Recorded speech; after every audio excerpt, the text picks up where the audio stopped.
Transformation of heart means the transformation of life. सबसे अधिक अपने मन की रक्षा कर, हिंदी में लिखा है, लेकिन इंग्लिश में लिखा है कि guard with all vigilance. Vigilance का मतलब क्या है? जो लोग सरकारी विभागों में जॉब करते हैं, वहां पर एक ऐसी टीम होती है जो विजिलेंस टीम कहलाती है, और वो लोग अचानक से आपको पकड़ते हैं। विजिलेंस का काम है कि आपको रेड हैंडेड पकड़ना। विजिलेंस का एक्चुअल मीनिंग होता है कि आपको कोई ताड़ रहा है, यानी आप किसी न किसी की निगाह में चढ़े हुए हैं, बस किसी भी समय वो आपको रेड हैंड पकड़ेगा। विजिलेंस का मतलब उसमें आईज का इस्तेमाल हो रहा है। विजिल का मतलब होता है आईज, देखना। जब आप कैमरे की नजर में होते हैं तो वहां पे इंग्लिश में लिखा था you are in the vigilance of camera, यानी आंखों आपकी, कोई आप पर नजर लगाए हुए है। हाँ, यू आर अंडर ऑब्जर्वेशन, आपको कोई देख रहा है। विजिलेंस का मतलब क्या होता है? विजिलेंस यानी आपको हर समय कोई देख रहा है। हाँ, निरंतर। Keep and guard your heart with all vigilance. क्यों बोला गया है? ये इतनी सरल बातें नहीं है जो इसमें लिखी हुई है कि आपको एक बार में सब समझ में आ गई, सब आत्मिक हो गए। आत्मिक होना यानी नई सृष्टि हो जाना। आपका पूरा जो सृष्टि है, मानव सृष्टि, वो टोटल चेंज हो जाना। ये है टफ चीज, और ये घर बैठे तो हो नहीं सकती। पहली बात, आप कोने में जाके बैठ जाइए, पूरी दुनिया से कट ऑफ हो जाइए। आपसे कोई पूछे क्या कर रहे हो, हम तो तपस्या कर रहे हैं। वो कौन सी तपस्या है जो कोने में बैठ के की जाती है? झूठी तपस्या हो सकती है, क्योंकि ऐसी कोई तपस्या के बारे में बाइबल नहीं बताती जो आप पहाड़ों में, जंगलों में, अकेले में जाके आप कोई चीज प्राप्त कर ले या सिद्धि प्राप्त कर ले। जीवन आपका लोगों के बीच में और सबके साथ रिलेशनशिप में ही सिद्ध होगा। इसीलिए परमेश्वर ने कलीसिया की स्थापना की। अभी भी लोगों को ये नजरिया स्पष्ट नहीं है कि कलीसिया का उद्देश्य क्या है। What is the importance of the church? क्यों ये प्रभु यीशु मसीह ने कहा था मैं अपनी कलीसिया बनाऊंगा? क्यों बोला था? कुछ तो इसमें ऐसा है जो आज तक लोगों को समझ में नहीं आया है कि कलीसिया का उद्देश्य क्या था बनाने का, और इसके द्वारा परमेश्वर हमारे जीवन में क्या करना चाह रहा था। लेकिन जब आप कलीसिया का भाग बन जाते हैं, हिस्सा बन जाते हैं, आप जब उसमें पार्टिसिपेट करना शुरू करते हैं, वो परिवर्तन आपके जीवन में शुरू होता है जो आपके परिवार और सामाजिक जीवन में जाके सिद्ध होता, प्रकट होता है कि ये परमेश्वर करना चाह रहा था। ये वो काम नहीं है जो आप सोच रहे हैं और जो लोगों ने आज तक सोचा है। हृदय सबसे टफ पार्ट है जो इंसान का चेंज हो। मेरे साथ एक पद निकाल के पढ़िए जो आपको मिलेगा मत्ती रचित सुसमाचार, the Gospel of Matthew chapter 5 verse 23 and 24, Hindi में और फिर इंग्लिश में। इसलिए यदि तू अपनी भेंट वेदी पर लाए, यानी भेंट वेदी पे लाना ये दिखाता है परमेश्वर की आराधना करने। पुराने जमाने में लोग परमेश्वर की आराधना करते थे और आराधना केवल इतनी होती थी कि वो भेंट लेकर वेदी यानी ऑल्टर पे भेंट रखते थे और जिसकी भेंट एक्सेप्ट हो जाती थी इसका मतलब उसकी आराधना कबूल हो गई और जिसकी एक्सेप्ट नहीं होती थी उसकी आराधना परमेश्वर ने ग्रहण नहीं की। आज ये कैसे पता चलेगा नए नियम के समय में कि परमेश्वर ने आपकी आराधना को या आपकी भेंट को ग्रहण कर लिया? कैसे पता चलेगा? पूरी दुनिया में लोग परमेश्वर की आराधना कर रहे हैं और भेंट चढ़ा रहे हैं। भेंट यानी लोग फल चढ़ाते हैं, लोग पैसे चढ़ाते हैं, लोग जेवर चढ़ाते हैं और नए नियम में लिखा है अपने शरीरों को जीवित, पवित्र और परमेश्वर को भावता हुआ बलिदान करके चढ़ाओ। ये भी आराधना है। यही तुम्हारी आत्मिक आराधना है, स्पिरिचुअल वर्शिप। तो आराधना का मतलब है परमेश्वर को कुछ समर्पित करना, कुछ भेंट चढ़ाना। This is the representation of worship. ये परमेश्वर की आराधना करने को दिखाता है। और यहां पर यीशु मसीह पुराने नियम और नए नियम के बीच के अंतर को बता रहे हैं और कह रहे हैं कि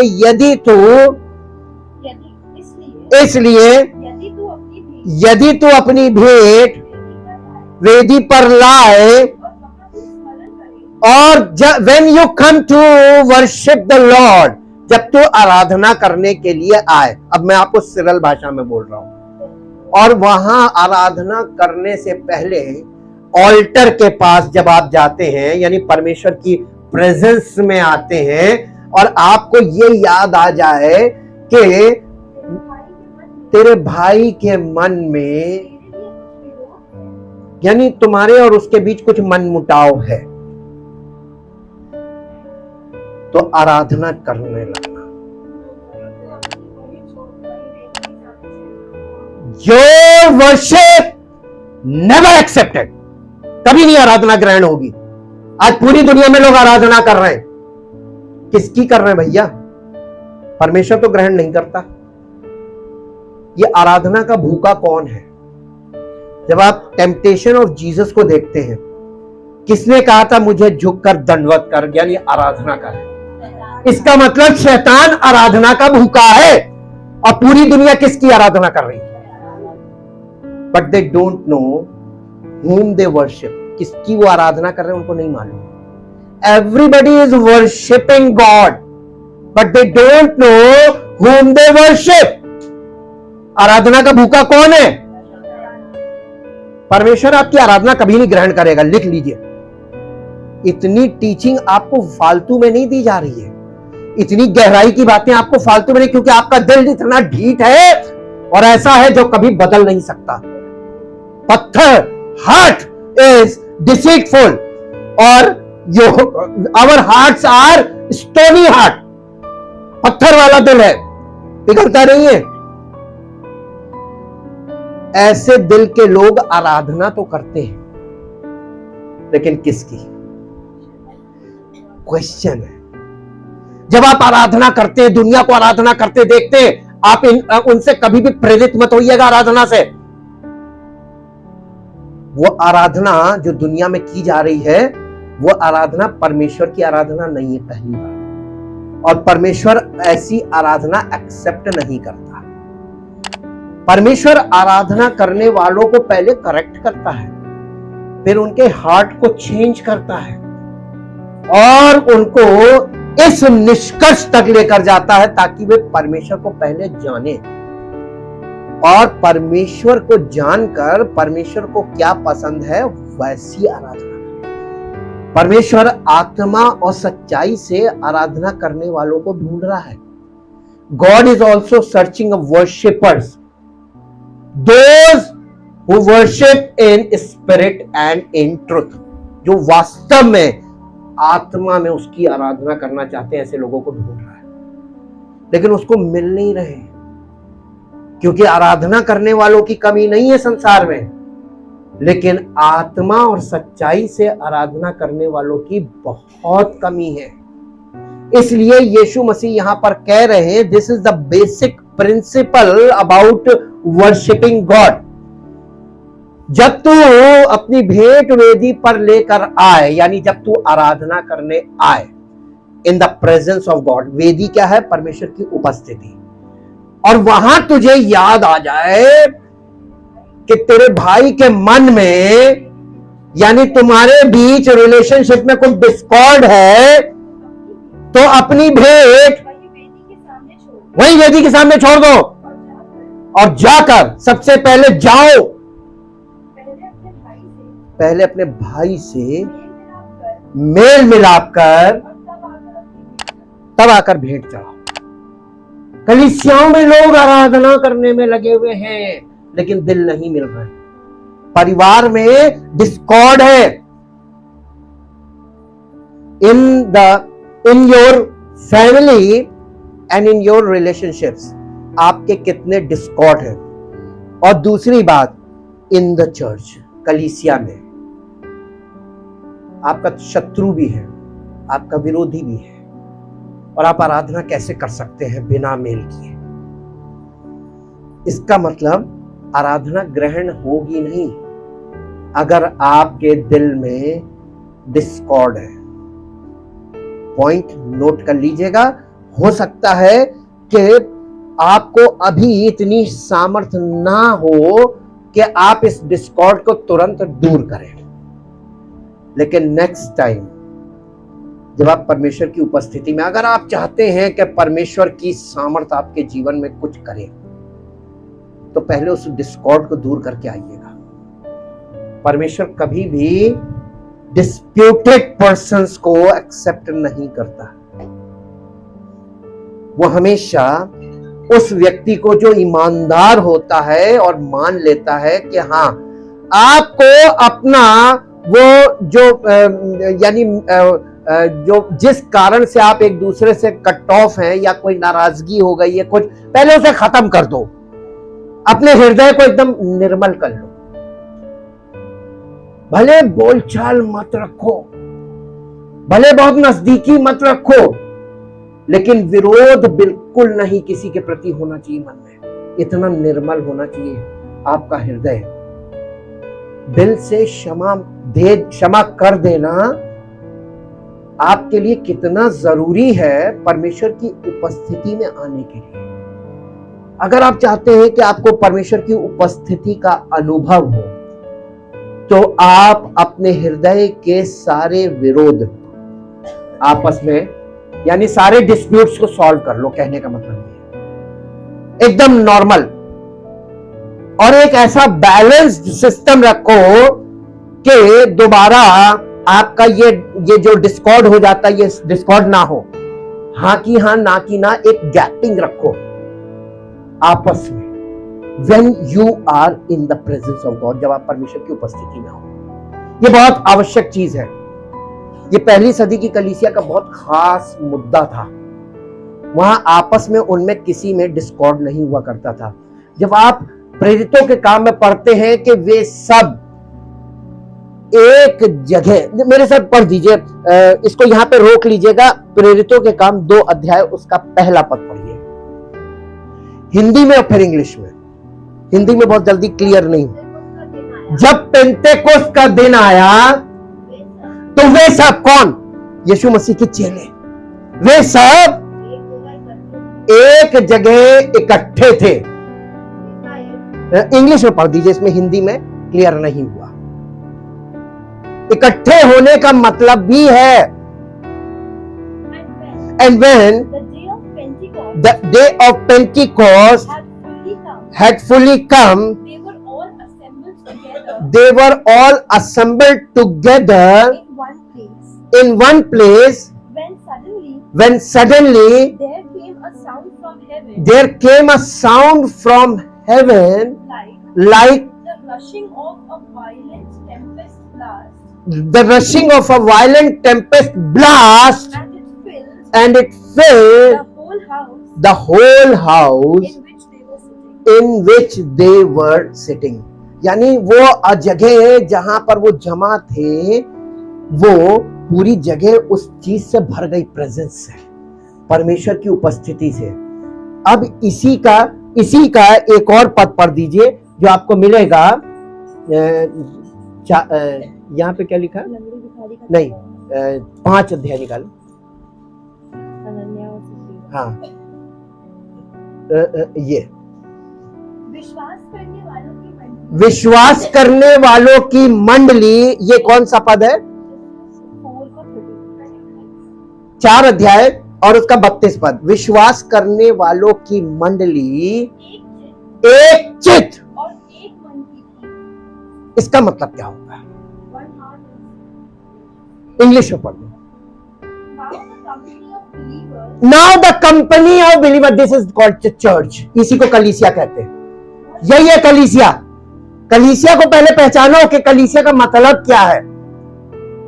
the company of believers was one heart and one soul। ये कब होगा? जिस दिन ये हो गया, उस दिन पवित्र आत्मा की पावर देखिएगा आप लोग। आपकी जिंदगियां क्या से क्या कर देगा, और लोग आपको देखकर घबराएंगे, अरे ये कौन से लोग आ गए। ये वाले लेवल तक हम लोगों को जाना है। The company of believers are one heart and one soul। इसी को एक वर्ड में बोलते हैं one accord. One accord. Music वालों से पूछिए कॉर्ड का मतलब क्या होता है। कॉर्ड का मतलब क्या होता है? कॉर्ड का मतलब क्या होता है? CHORD, cord. More than one notes. कई म्यूजिक के कई नोट्स को जब मिलाकर एक नोट बजाया जाता है, उसको कहते हैं कॉर्ड। और उसमें एक धुन निकलती है ना? एक धुन निकलती है, और वो धुन कई अक्षरों से मिलकर बनी एक धुन होती है। कलीसिया का मतलब मालूम क्या है? सबका ऐसा अकॉर्ड हो कि पूरी कलीसिया एक मनुष्य के रूप में दिखाई दे, एक आत्मा दिखाई दे, एक प्राण हो, और सबका एक ही चित्त हो। This is what the meaning of a true church. और ये बहुत सिंपल चीज है, बहुत सिंपल, लेकिन आज के युग के लोगों के लिए ये सबसे टफेस्ट चीज है, क्योंकि इतना ज्यादा लोगों में मतभेद, मनभेद और तमाम चीजें ऐसी बैठ चुकी हैं, क्रिटिकल नेचर बना लिया मनुष्य ने कि वो सरलता, बच्चे जैसी सरलता उसके अंदर आ ही नहीं पा रही है। जबकि इसमें प्रयास नहीं करना है, इसमें अपने आप को ढीला छोड़ देना है। जो कुछ तू चाहे रब मुझसे कर, मैं मिट्टी हूं तू कुम्हार। आपको इसमें प्रयास नहीं करना है। आपको तो जो ओरिजिनल आपका हृदय है वही परमेश्वर को चाहिए। उसके ऊपर जितनी चीजें लग गई हैं उसको आपको हटाना है। इसीलिए वचन का इस्तेमाल हो रहा है। अब वापस वहीं पे आइए। जब तू अपनी भेंट वेदी पर लेकर आए, तुझे याद आए कि तेरे भाई के मन में कोई विरोध है, तो अपनी भेंट वेदी पर छोड़ दे और जाकर पहले मेल मिलाप कर, और तब आकर अपनी भेंट चढ़ा। कितने लोगों ने यह काम कभी किया है? किसी ने नहीं किया होगा। ये काम आपको एक बार करना है और दोबारा ऐसी नौबत ना आए, इसका ध्यान रखना। इसी का मतलब बाइबल स्टडी है। बाइबल स्टडी का यही काम है कि एक बार आपने कोई चीज हमेशा के लिए खत्म कर दी। मन में किसी के प्रति को, आप जब परमेश्वर की उपस्थिति में जाएं और विरोध के साथ कभी मत जाएं। आप इस चीज को सीख सकते हैं। उत्पत्ति में जब बाइबल भी नहीं थी, पवित्र आत्मा भी नहीं था, कुछ भी नहीं था, काइन और हाबिल, आदम के 2 बच्चे थे, दोनों ने भेंट चढ़ाई, वर्शिप की। यानी एक की एक्सेप्टेड हो गई, एक की नहीं हुई। क्यों नहीं हुई? क्योंकि उसका मन सही नहीं था अपने भाई के प्रति। परमेश्वर ने उसको एक्सेप्ट नहीं किया और उसके जीवन में ऐसा शैतान ने ऐसा काम किया कि वो सारी जिंदगी मन फिरा नहीं पाया। कैन के समान मत बनना, नए नियम में लिखा हुआ है, बल्कि हाबिल। और यीशु मसीह को मालूम क्या कहा गया? कंपेयर विथ हाबिल, एबल, जो जिसको कैन ने मार दिया था, उससे ही यीशु मसीह को कंपेयर किया गया है कि यीशु का लहू हाबिल के लहू से बेहतर बातें करता है। अगर हाबिल धर्मी था, यीशु मसीह परम धर्मी है। उसका लहू हमें इसी चीज से हमारे हृदय को शुद्ध करता है कि मेल मिलाप होना चाहिए। कलीसिया में अगर आपस में मेल मिलाप नहीं है तो आप जिंदगी के किसी भी रिश्ते में मेल मिलाप नहीं रख पाएंगे। First start from here in the presence of God. मेल मिलाप की शुरुआत परमेश्वर की उपस्थिति से होनी चाहिए। जब आप परमेश्वर की उपस्थिति में आते हैं, मेल मिलाप के लिए आते हैं। किससे? परमेश्वर से मेल। और जब आपका परमेश्वर से मेल हो जाता है तो आपका पहले कलीसिया में सबसे मेल हो, उसके बाद संसार में सब जगह आप मेल मिलाप लेके जाइए। Right relationship with God and right relationship with the people of God, this is the sign of the cross. ये पूरा होना है और मेल मिलाप है इसमें। परमेश्वर ने हमें मेल मिलाप का सुसमाचार दिया है, धर्म का कोई काम नहीं बोला है। और पूरी दुनिया में धर्म की बातें लोग करते हैं, लेकिन मेल मिलाप की बातें कोई नहीं करता।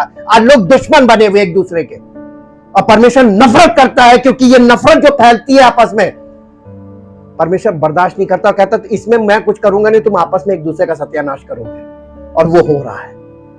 क्या आप सत्यानाश करने वाले की संतान बनना मांगते हैं, son of perdition, son of destruction, या आप परमेश्वर की संतान बनना मांगते हैं? परमेश्वर की संतान का मतलब मेल मिलाप। जो दूसरों का मेल कराते हैं वे परमेश्वर के पुत्र कहलाएंगे। सृष्टि बड़ी आशा भरी दृष्टि से परमेश्वर के पुत्रों के प्रकट होने की बात जो हो रही है कि मेल मिलाप कराने वाले आए। कहां से निकलेंगे? परमेश्वर की पवित्र आत्मा से जन्म लेने वाले कलीसिया से निकलेंगे, जाकर मेल मिलाप कराएंगे। हम और आप परमेश्वर के पुत्र तब कहलाएंगे जब हम मेल मिलाप कराएंगे। और मेल मिलाप कराने वाले आपस में नफरत करें तो परमेश्वर बर्दाश्त नहीं कर सकता। उसने कहा ये मेरे बच्चे नहीं है। नफरत करने वाले, लड़ाई झगड़ा करने वाले, मन मुटाव करने वाले, ये मेरे बच्चे नहीं है। ये किसके बच्चे हो सकते हैं? आपके मन में एक क्वेश्चन डालते हैं कि आप जाकर आज रात में अपने पलंग पे लेटिएगा, सोचिएगा कि मैं किसकी औलाद हूं। जब तक नफरत का बीज ना मर जाए ना, तब तक ये मत कहिए कि मैं परमेश्वर को जानता हूं। नफरत को अपने अंदर से दूर करके उस सुसमाचार को जो आपको मिल रहा है, परमेश्वर के साथ मेल करने का मतलब है कलीसिया में सबके साथ मेल। शुरुआत यहां से कीजिए, उसके बाद जो जो आपको मिले सबसे मेल मिलाप। कॉम्प्रोमाइज करिए। मेल मिलाप के लिए कॉम्प्रोमाइज किया जाता है। एक स्टेप आपको नीचे उतरना पड़ेगा। झुकने को कोई तैयार नहीं, मानने को कोई तैयार नहीं, टूटने को कोई तैयार नहीं। इसीलिए मेल मिलाप नहीं हो रहा है। मेल मिलाप के लिए आपको एक स्टेप नीचे उतरना पड़ेगा। प्रभु मैं छोटा बनता हूं, मैं गलती मानता हूं। जो शुरुआत करेगा वो परमेश्वर का पुत्र बन जाएगा। पुत्र और पुत्री दोनों, क्योंकि परमेश्वर पुत्र और पुत्री दोनों को एक्सेप्ट करता है। एक पद और पढ़िए जो आपको मिलेगा। ये हृदय की बात है। ये आपके हृदय में ये परिवर्तन होना चाहिए। और हृदय में अगर परिवर्तन नहीं है, 15 अध्याय मत्ती रचित सुसमाचार 15 अध्याय का 8 और 9 पद पढ़ दीजिए। ये लोग,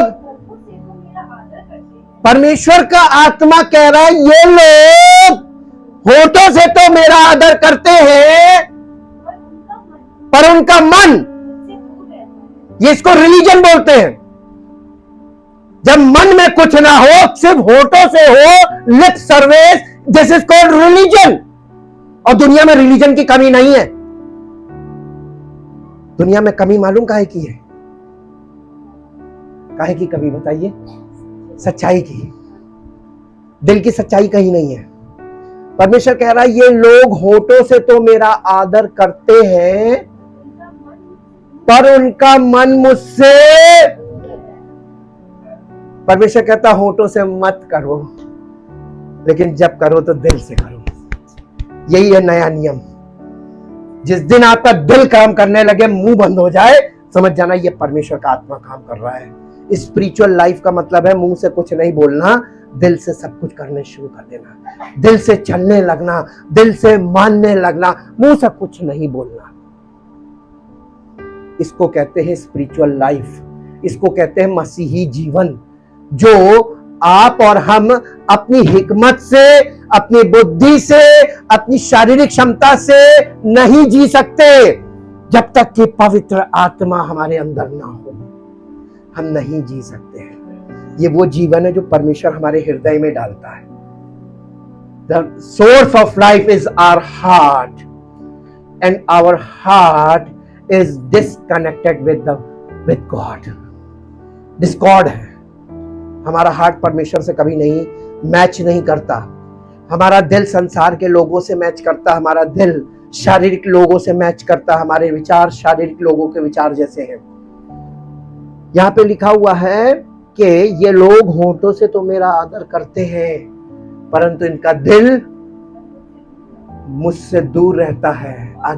और ये व्यर्थ कहता ये मेरी मैं ये उपासना, मैं ये आराधना नहीं एक्सेप्ट करता हूं। God never receive the worship of the people on earth. पूरी दुनिया आराधना कर रही है। आज आपको मालूम हो गया होगा कि पूरी दुनिया की आराधना एक्सेप्ट क्यों नहीं हो रही, क्यों तकलीफें बढ़ रही हैं, क्यों समस्याएं बढ़ रही हैं, महामारियां बढ़ रही हैं, बीमारियां बढ़ रही हैं, कष्ट बढ़ रहे, महंगाई बढ़ रही, बेरोजगारी बढ़ रही, क्यों प्राकृतिक आपदाएं क्यों बढ़ रही है। हम बड़े आसानी से कह तो देते पाप बहुत बढ़ गया, क्या हमारा भी तो उसमें योगदान है? हम अकेले योगदान नहीं कर रहे हैं, हमारा पूरा परिवार उसमें इन्वॉल्व है। हम एक्टिवली पार्ट ले रहे हैं पाप को फैलाने में। कैसे एक व्यक्ति पे जिम्मेदारी डाली जा सकती है कि एक कोई पापी नहीं है? समस्त मानव जाति पाप से लबरेज है, भरी हुई है, और कोई मानने को नहीं तैयार है। सब अपने ढिठाई में बने हुए हैं।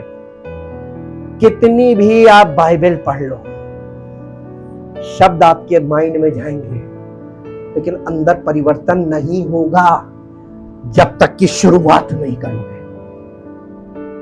शुरुआत करनी होगी। इंग्लिश में पढ़ दो बेटा, ये 8th verse and 9th verse. हाँ कर दो। और ये व्यर्थ मेरी उपासना करते हैं क्योंकि मनुष्यों की विधियों को धर्म के उपदेश करके लोगों को सिखा रहे हैं। और ये जमाने से चला आ रहा है। प्रवचन सुनने से कुछ नहीं होगा, चाहे दुनिया में किसी का भी सुन लो। जी, these people draw near me with their mouth and honor me with their lips, but their hearts hold off and are far away from me. आपका दिल, आप परमेश्वर के मुंह से तो सब कुछ कर रहे हैं, लेकिन दिल आपका नहीं कर रहा है। और परमेश्वर कहता मुंह बंद कर लो, दिल से करो। एक पद और निकालिए, मत्ती रचित सुसमाचार 5 अध्याय का 3 पद पढ़ दीजिए। 3 पद। धन्य है वे जो मन के, क्यों धन्य है? क्योंकि स्वर्ग का राज्य किसका है? लेकिन हमें दिखते नहीं है। और श्रापित है वो जो मन के ढीठ है। मैंने इसका ऑपोजिट भी सीख लिया। श्रापित है वो जो मन के ढीठ है, जो कुछ भी कहते रहो चिकना पत्थर बन गए। कोई किसी वचन का, किसी पत्री का, किसी व्यक्ति का, किसी व्यक्तित्व का कोई इफेक्ट नहीं। बस ऐसे देखते जैसे कोई मूवी देखी, हटे फिर वापस अपनी अपनी अपनी पे आ गए। Old nature. जी 8वां पद पढ़ दीजिए इसी का। धन्य है वे जिनके, क्योंकि कितने लोग देखना चाहते हैं। वेरी गुड, कंडीशन इसमें लिखी हुई है। हम अपने जीवन में ये कंडीशन पूरी कर सकते हैं, आपके जीवन में नहीं कर सकते। हम अपने बच्चों के जीवन में भी नहीं कर सकते, लेकिन अपने जीवन में पूरी कर सकते हैं। धन्य है वे जिनके मन शुद्ध है, क्योंकि वे परमेश्वर को कब देखेंगे। अब ये पूछिए, मैं पूछना चाहता हूं कि आपका मन कब शुद्ध होगा। अपनी उम्र देखिए और आप ये सोचिए कि अब आप कितने समय और लाइफ आपकी बची है, और आपका मन कब शुद्ध होगा। इसी बात को पौलुस ने कैलकुलेट किया और कहने लगा, हे प्रभु मुझे बुद्धि से भरा मन दे कि मैं अपने दिन गिनना सीखूं। इस पृथ्वी पर मेरे कितने दिन बाकी हैं और मेरा मन कब शुद्ध होगा। आप चाहे तो मन तुरंत शुद्ध हो सकता है, लेकिन मन धोखेबाज है। आपको लगता है आपका मन शुद्ध हो गया, थोड़ी देर बाद आपका स्वभाव वही आ जाता है। क्या बाइबल में एक प्रश्न है, क्या हबशी अपना चमड़ा या चीता अपने धब्बे बदल सकता है? इम्पॉसिबल। इसी प्रकार से मनुष्य अपना हृदय परिवर्तित नहीं कर सकता, लेकिन एक है जो आपका हृदय परिवर्तित कर सकता है, अगर आप विश्वास करके अपने आप को उसको समर्पित करें। जी, आपका समर्पण सच्चा होना चाहिए और पवित्र आत्मा को और परमेश्वर के वचन को महत्व देना शुरू कीजिए। देखिए आपके जीवन में परिवर्तन शुरू हो जाएगा। परिवर्तन आपके हृदय से होगा। आपके व्यवहार के बदलने से आपका जीवन नहीं बदलेगा। व्यवहार तो लोग जहां जाते वहां की कॉपी करने लगते हैं, कॉपी कैट्स हैं। आप किसी मंडली में जाइए, धीरे धीरे आपको वहां की सारी चीजें मालूम हो जाएंगी। अच्छा, ये लोग एक बार बैठते हैं, फिर उठते हैं, फिर ये करते हैं, फिर वो करते हैं, आप भी करने लगोगे। लेकिन आपका हृदय नहीं बदला तो आपको अनंत जीवन नहीं मिलेगा। परमेश्वर के राज्य में आप प्रवेश नहीं पाएंगे। अब आपको बताते, दो चीजें इंसान के अंदर हैं जो अलग अलग है। एक है आपका माइंड और दूसरा है हार्ट। ये Discord of mind and heart है। हृदय बहुत कम लोग हृदय की आवाज सुनते हैं। आपके माइंड की आवाज आपको हमेशा सुनाई देती है। आपका माइंड कहता है ये मत करना, ये मत करना, उधर मत जाना, ये मत बोलना, ये वो। आप माइंड के हिसाब से चलते हैं, लेकिन हृदय के हिसाब से कब चलते हैं? एक छोटे बच्चे का माइंड नहीं होता है, उसके अंदर हार्ट काम करता है। एक छोटे बच्चे में हार्ट काम करता है। और बच्चे का, इसीलिए यीशु मसीह ने एक छोटे बच्चे को बुला के खड़ा किया, कहा जिस दिन तुम ऐसे हो जाओगे ना, स्वर्ग का राज्य तुम्हारा है। और हम सब बचपना क्रॉस करने के बाद वो बचपन का बिल्कुल हमारा वाइप आउट हो जाता है कि बचपन कहते किसे। बचपन में केवल बच्चे के हृदय में जो चीज आती है ना, वो एज इट इज बोलता है, माइंड का बिल्कुल इस्तेमाल नहीं करता है। और जब हम समझदार हो जाते हैं तो हृदय को की बातों को अंदर रखते हैं और दिमाग से काम करते हैं। हाँ, कॉन्शियस डेवलप हो जाता है। यस, आपके अंदर से वो पत्थर का दिल जिस दिन निकल गया ना, उस दिन आप परमेश्वर की औलाद हो जाएंगे। और ये काम परमेश्वर स्वयं करता है, आपको करने के लिए नहीं बोल रहा कुछ, आपको तो सरेंडर करने को बोल रहा है। जब आप ऑपरेशन के लिए जाते हैं ओटी टेबल पर, तो आप डॉक्टर को पहले बोलते हैं भैया अपनी डिग्री दिखा दो, हैं? लेट जाते हैं। अरे लिटा तो आपको बाहर ही दिया जाता है, आधी बेहोशी में अंदर जाते हैं। फोर्टविन, फेनार्गन वगैरह सब बाहर ही लगा दिया जाता है, एट्रोपिन वगैरह सब लगा दिया जाता है। सीधे सीधे आपको टेबल पे ले जाते हैं।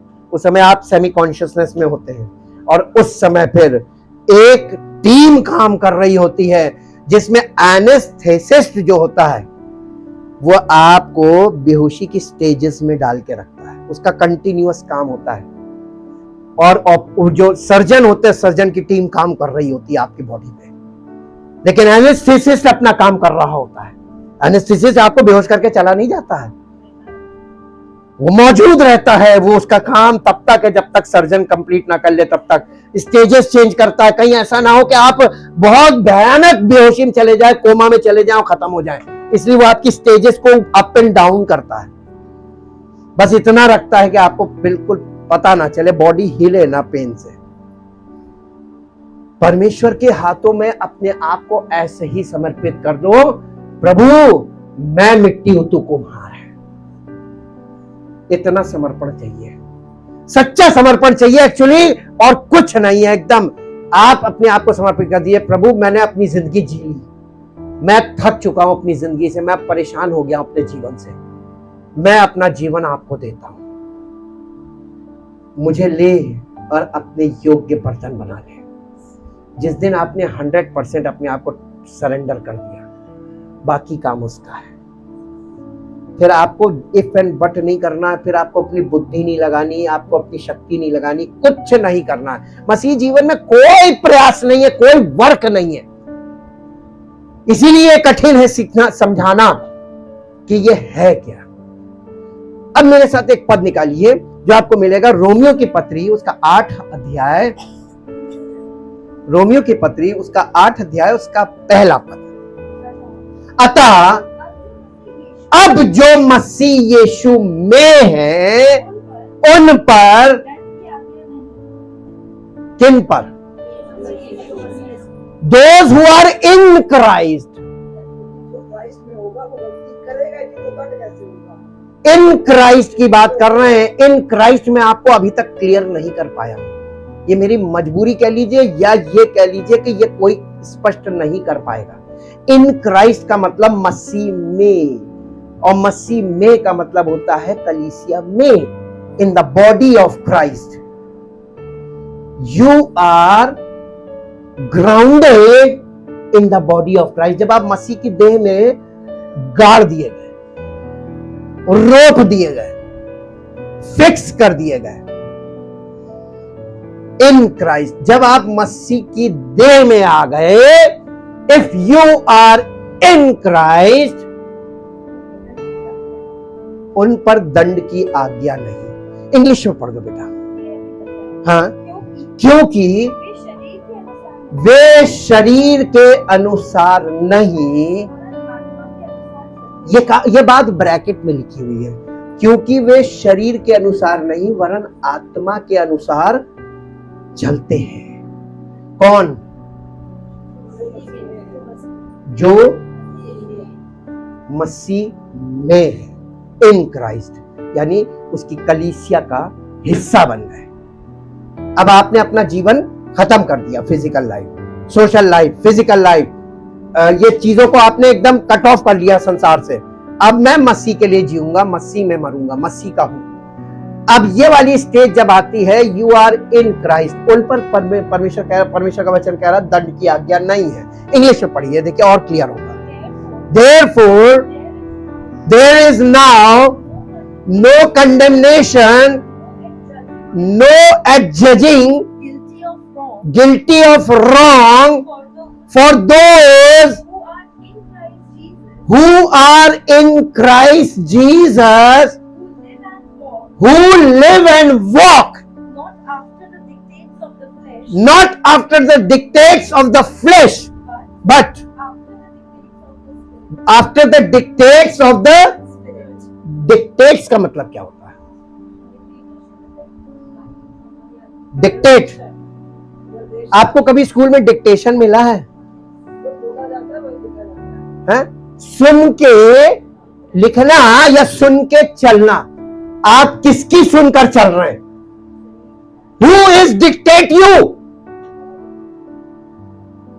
आपका मन आपको कह रहा है ये मत करना, इधर मत जाना, उधर मत जाना, तो आपका मन आपके ऊपर कैसे कब्जा किए हुए? क्योंकि आप मसीह में नहीं हैं। जो मसीह में होते हैं उनका मन उनको कुछ नहीं कहता। जैसे छोटे बच्चे के मन में कुछ नहीं, छोटे बच्चे को एक बड़ा व्यक्ति कहता है, बच्चे ने कहा कि हमको ये चाहिए, तो कौन उसको बोलता है कि ये तुम्हारे लिए भी ठीक नहीं है? बच्चा हमेशा गार्जियनशिप में रहता है ना, वो अपने मन से कुछ नहीं कर सकता, वो अंडर द गार्जियनशिप है। तो वो कोई भी चीज चाहिए तो वो अपने किसी गार्जियन से बोलेगा, और गार्जियन को ये देखना है कि ये इसको देना चाहिए कि नहीं देना चाहिए। आपके बच्चे को सर्दी हुई है और आपका बच्चा चिल्ड पानी मांग रहा है?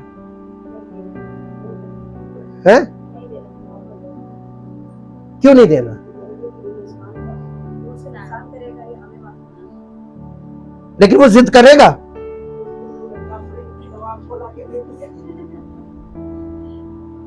ऐसे ही जब आप मन की कर रहे हैं, ये मन की कैसे कर रहे हैं, और फिर कहते हैं कि हम विश्वासी हैं। कौन से?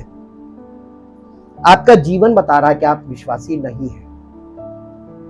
आप यहां पे सोच रहे हैं कि मैं विश्वासी हूं, लेकिन आपकी जीवन शैली, आपका जो तौर तरीका है, ये बता रहा है कि तुम झूठ बोल रहे हो। यही तो आपको डिफरेंस पकड़ा रहे हैं कि आपको लगता नहीं है, लेकिन आप ये सोच लीजिए कि परमेश्वर जो सब कुछ देने वाला है वो आपको ताड़ लेता है कि ये झूठ बोल रहा है, ड्रामा कर रहा है, इसलिए आपको परमेश्वर से मिलेगा कुछ नहीं। और मेरी ये कोशिश है कि आपका समर्पण इतना सच्चा हो कि आपको परमेश्वर से सबको वहां का दरवाजा खुल जाए कि आपको इंसान की कभी जरूरत ना पड़े, परमेश्वर के द्वार से सब कुछ मिले। लेकिन परमेश्वर से मिलने का मतलब मालूम है, जब आप सबसे मेल मिलाप रखेंगे, परमेश्वर कहेगा ये लो, ये तो बांटता है, तो आपको ज्यादा देगा। मालूम क्यों? क्योंकि आप शेयर करते हैं। गॉस्पेल का सिर्फ इतना अर्थ है, share your life, share your things, share your heart, share your love. आप लोगों से शेयरिंग जितना ज्यादा करेंगे, उतना परमेश्वर आपको आशीषित करेगा, और जितना ज्यादा आप स्वार्थी होंगे, परमेश्वर उतना आपके लिए चूड़ी टाइट कर देगा। जा कर ले। इसीलिए यीशु मसीह ने कहा था कि पहले उसके राज्य और धार्मिकता की खोज करो। परमेश्वर का राज्य मालूम क्या है? Sharing. Kingdom of God means share holder. आप कलीसिया को देख लीजिए, पहली सदी की कलीसिया सब कुछ शेयर करते थे। आजकल के लोग ये तेरा, ये मेरा, ये तेरा, ये मेरे में, ये गलत है, इसीलिए नहीं मिल रहा है। लालची को देता नहीं है, स्वार्थी को देता नहीं है, वो देता है दिल खोल के बांटने वालों को। परमेश्वर के बच्चे कैसे होने चाहिए? शेयर होल्डर होने चाहिए ना। ये मेरा नहीं है, अरे जितने आएंगे खा यार। हालेलुया। ये राज आपको बता रहे हैं। अब इसी का 5 पद पढ़ दीजिए, रोमियो 8 अध्याय का 5 पद। क्योंकि शारीरिक व्यक्ति काय में मन लगाते हैं।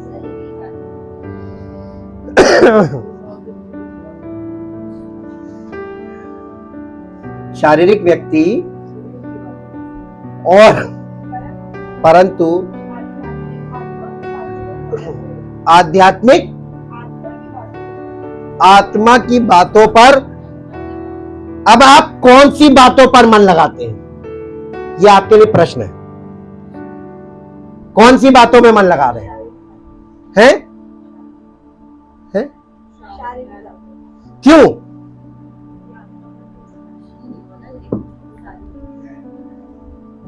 क्यों आत्मा की बात में मन लगा रहे हैं? शरीर की बातों में मन क्यों लगा रहे हैं? आप शरीर को एक्टिवेट करके बैठे हुए और कहते प्रभु हमको आशीष दे दो, मिलेगी?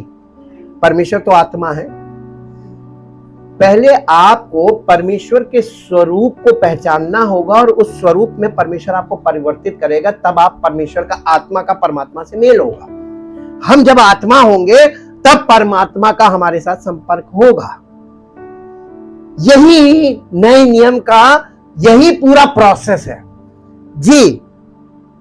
शारीरिक व्यक्ति शरीर की बातों पर मन लगाता है, परंतु आध्यात्मिक आत्मा की बातों पर मन लगाता है। और इन दोनों मन का 2 मन है। अब आपके अंदर कौन से मन है? दोनों चलते हैं, डबल माइंड, 2 मन काम कर रहे हैं। हम कलीसिया में आए तो हम आत्मिक हो जाते हैं, और जैसे ही सर्विस ओवर होती है हम तुरंत, वाह, परमेश्वर के जैसा कोई नहीं। परमेश्वर ने हम लोगों का रूप देख लिया। कितने ड्रामेबाज है यार, 2 मिनट में ये आत्मिक होते और 2 मिनट बाद फिर वही हो जाते। हालेलुया। इस चीज का एक्सपीरियंस परमेश्वर से पूछिए कभी। अरे यार 2-2 मिनट में चेंज लेते हैं। इसी को हिपोक्रेसी बोलते हैं, पाखंड। पाखंडी लोग क्या करते हैं? अब अपने अंदर झांक के देखिए कि आपका दिल पाखंड तो नहीं कर रहा है। आप पाखंड से बचने की कोशिश कीजिए, क्योंकि परमेश्वर का वचन, परमेश्वर आपको पहचान रहा है। जिससे आपका लेना देना है, जिससे आपको सब कुछ मिलना है, वो आपको पहचान रहा है। और दुनिया के लोग आपसे धोखा खा रहे हैं, तो आप लोगों को धोखा देकर परमेश्वर से क्या प्राप्त करने में सफल हो जाएंगे? तो सबसे बड़ी बात यह है कि परमेश्वर जो सब कुछ करने वाला है, सब कुछ देने वाला, उसके सामने एकदम राइट पिक्चर हो आपकी, पाखंडी ना हो, हिपोक्रेट्स ना हो। हिपोक्रेसी या सुपरस्टिशन, ये दोनों चीजें परमेश्वर को पसंद नहीं है। वो आपके हृदय में से ये चीजें निकाल के रहेगा, निकाल देगा, प्रकट कर देगा कि देखो तुम ये हो। इसलिए वचन बहुत भयानक चीज है। और दुनिया में लोग, मालूम है, आराधना सब पूरी दुनिया के लोग पसंद करते हैं और आराधना करते हैं, लेकिन वचन कोई नहीं पसंद करता है। वचन आपकी पोल पट्टी खोल के रख देगा, एमआरआई करता है। इतनी पावर है वचन के अंदर, गांठ गांठ गूदे को अलग अलग कर देता है। ये इतनी पावरफुल चीज है। इंग्लिश में पढ़ दीजिए, chapter 8 verse 5। For those who are according to the flesh and are controlled by its unholy desires, set their minds on and pursue those things which gratify the flesh. But those who are according to the Spirit and are controlled by the desires of the Spirit, set their minds on and seek those things which gratify the Holy Spirit. आप पवित्र आत्मा को जो पसंद है वो बातों में मन लगा रहे हैं, या आपके शरीर को, आपके मन को जो पसंद है उन बातों में मन लगा रहे हैं? आपका माइंड कहां सेट ऑन है? दुख की बात है, सब लोग अपना अपना आईना देखें, कोई किसी दूसरे को नहीं देखेगा कि वो ऐसा कर रहा है। फोकस ऑन योर सेल्फ, अपने हृदय को देखिए, आपका हृदय क्या चीज पसंद कर रहा है, आपकी चॉइस क्या है। आपकी चॉइस आपको रिजल्ट देगी। जो बोगे, आप आज से ये सोचना शुरू कर दीजिए कि जब आप परमेश्वर की उपस्थिति में आते हैं, आपका यहां पे एक्सरे हो रहा है, एमआरआई हो रहा है, और वो आपके एक एक पॉइंट को पकड़ रहा है, और आपको आपके किए का प्रतिफल मिलेगा, पड़ोसी का प्रतिफल नहीं मिलेगा। और जब तक तुम अपने सब लोगों से तुम्हारा रिलेशन सही नहीं हो जाता, परमेश्वर से तुम्हें कुछ नहीं मिलेगा। यही एक सुसमाचार का मेन उद्देश्य है। लास्ट में एक पद पे और चलेंगे, आप मेरे साथ निकाल लीजिए याकूब के पति, the book of James chapter 3 verse 9 पद पढ़िए। इसी से हम, किससे नहीं, किससे, इसी से हम, किससे? होठों से तो मेरा आदर करते हुए मेरे समीप आते हैं, परमेश्वर कह रहा है। आप लिप सर्विस करते हैं, लिप सर्विस यानी आप अपनी जबान से परमेश्वर की आराधना कर रहे हैं, परमेश्वर का नाम ले रहे हैं, ठीक है। इसी से हम परमेश्वर की, प्रभु और पिता की स्तुति करते हैं, और इसी से मनुष्यों को, जो परमेश्वर के स्वरूप में, आपका दुश्मन किसका स्वरूप है?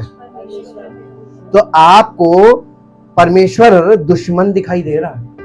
जब आप किसी को अपना दुश्मन मान के देख रहे हैं, किसी मनुष्य को, तो ये समझ लीजिए आप परमेश्वर पर दुश्मन की नजर गड़ाए हुए हैं।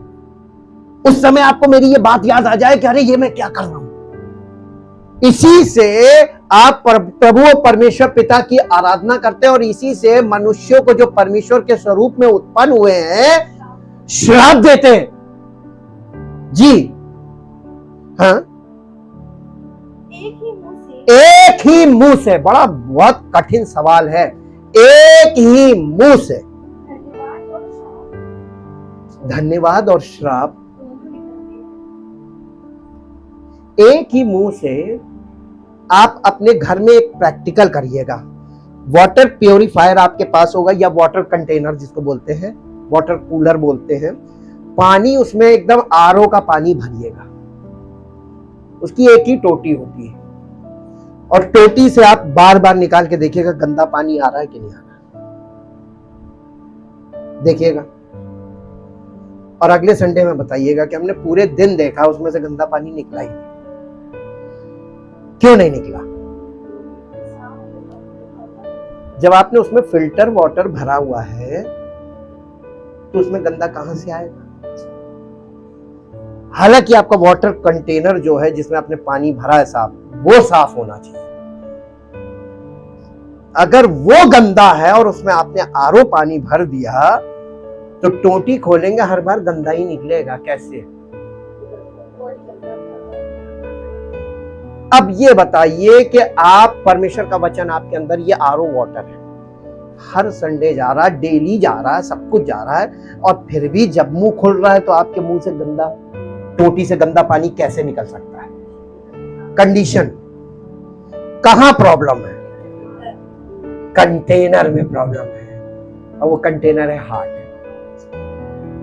हार्ट, ये कंटेनर को साफ कब करोगे?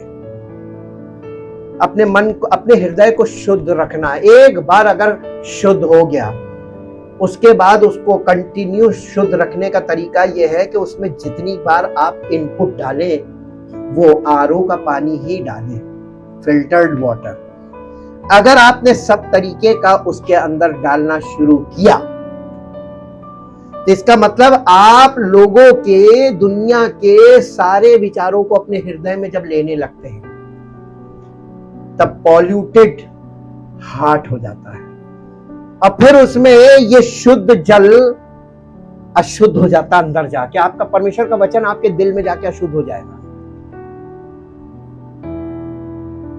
जी, एक ही मुंह से धन्यवाद और श्राप दोनों निकलते हैं। हे मेरे भाइयों, ऐसा नहीं होना चाहिए, प्रॉब्लम है।